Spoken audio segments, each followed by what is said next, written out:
What's up, everybody? Today I'm going to be showing you how to make my favorite turkey jerky recipe using wild turkey that I harvested.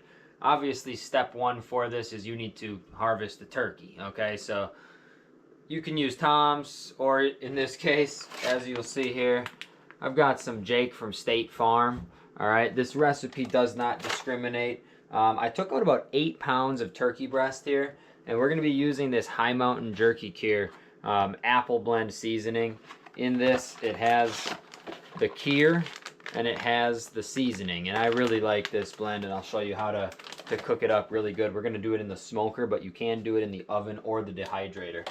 So I've got quite a few turkey breasts that I pulled out of the freezer here, and I'm going to make sure I get a weight on all of these things. Got my fishing scale here.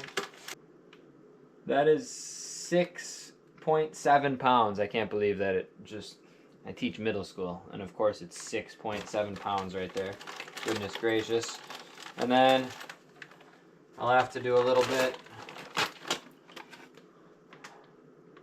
pretty much this one also. So I'm going to pretty much do all of this with the remaining cure I have left, because I measured this out to see how much I have, and it'll be a perfect 8 pounds. So to start, obviously we got to slice these turkey breasts to about 1/4 inch thick. I like using this knife. I made this out of a turkey leg. I believe this is the same Tom that I'm about to slice up, so it's kind of a cool little knife. So once you've got your turkey breast, before you start slicing it, try to trim up any of this. It's like fat or that kind of tissue. Obviously there's still some feathers stuck to this one. The more you clean that up, the better it's gonna be. And obviously, yeah, you don't really want to eat feathers. And then actually this right here, this is what's called the turkey tenderloin. And that part, I'm gonna actually save that separate and cook that up for some turkey schnitzel, because those are delicious. Once that's trimmed up good enough, I'm gonna just start cutting some slices. I'm gonna start going right here and then cut here. This is actually gonna be across the grain. So by cutting across the grain, it will be a little tender and break apart easier, which is nice for just snacking on the go. But like I said, it doesn't really make a huge difference. And they say 1/4 inch thick, but I personally, especially on the smoker, I don't mind doing slightly thicker cuts. I think if you did it in the dehydrator, you'd maybe want it slightly thinner.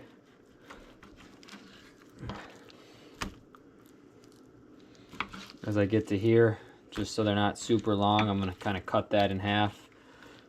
And then make some of these cuts right here too. While you're cutting it up, you got to watch out for any BBs. This is the Longbeard XR number 5 shot. That would not taste good in the jerky. Might break a tooth with that, so might as well practice a little for this season.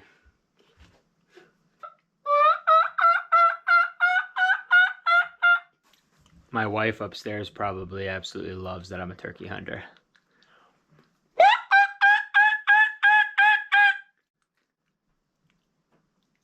Rachel, why aren't you gobbling?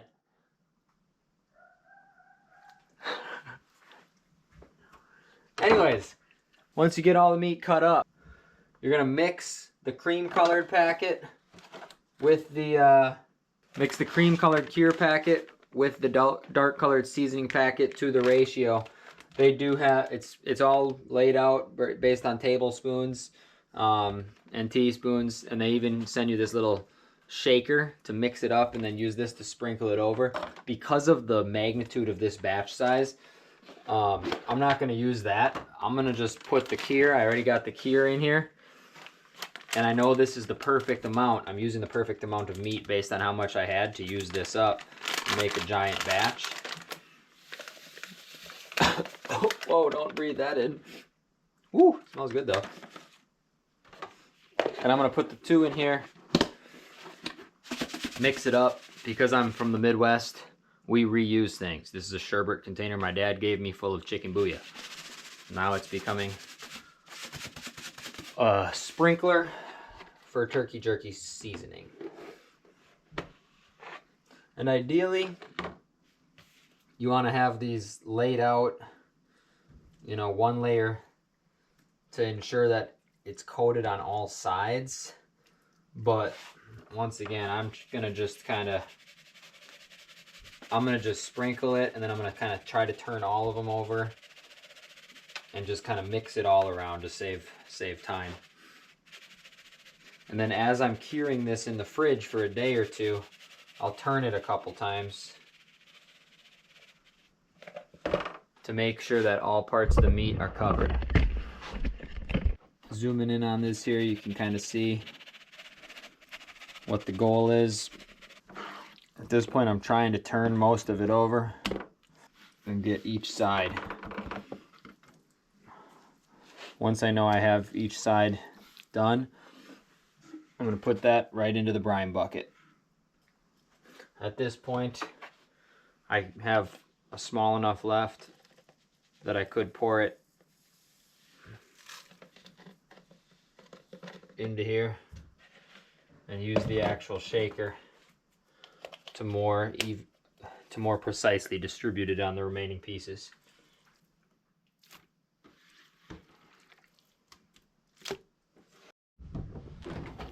From there, put it in the fridge to marinate for at least a day.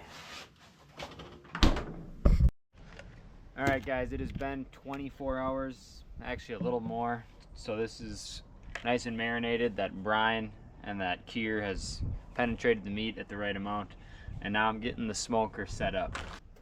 We are going to be smoking this turkey for 1.5 to 2 hours at 200 degrees. So while I'm laying the meat out on the racks, I'm going to play with the settings to have it hovering around that 200 degree mark. And we're going to be using apple wood in this smoker, which, you know, works well with apple flavored jerky cure. So all right, turkey is laid out on the racks. I don't worry about oiling them or too much. We're hovering around 250, so I'm going to turn this down a little bit and get the wood chips in there. Now, some people like to soak their wood chips in a water or something first to add some moisture, but in this situation for jerky, I don't want any moisture. I want it to be a dry smoky heat to really dehydrate it also a little bit. So I'm gonna have to do 2 batches anyway, so I purposely didn't overload it on each one.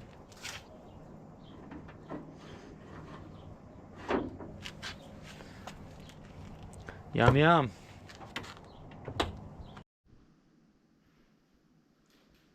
Well guys, there you have it. A whole bowl of turkey jerky, cooked to perfection.